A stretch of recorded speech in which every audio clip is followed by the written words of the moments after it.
Nasunog naman ang ilang tindahan sa Sual, Pangasinan dahil sa problema sa linya ng kuryente.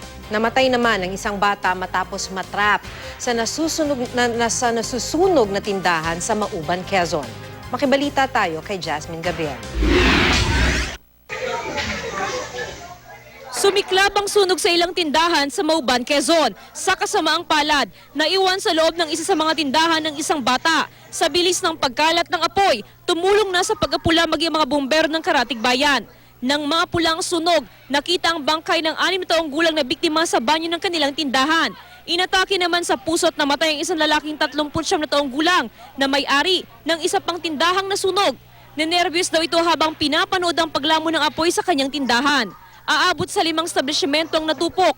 Inaalam pa ang sanhi ng sunog at ang halaga ng mga napinsalang ari-arian. Nagkasunog din sa ilang tindahan sa Barangay Poblacion East, Sual, Pangasinan. Ayon sa mga tindera, nagsimula ang apoy sa likurang bahagi ng isa sa mga tindahan ng daing.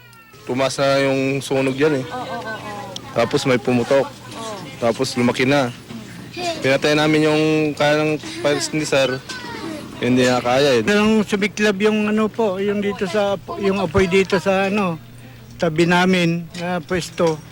Kaya nadama yung lahat yung Ayon sa Bureau of Fire Protection, problema sa linya ng kuryente ang sanhi ng sunog. Nagmula doon sa electrical wiring sa likod ng mga stall na mabilis na kumalat. Napula ito matapos ang halos 1 oras. Siyam na tindahan ang naabo. Inaalam pa ang halaga ng mga napinsalang ari-arian at paninda. Jasmine Gabriel, Nagbabalita, Pilipinas.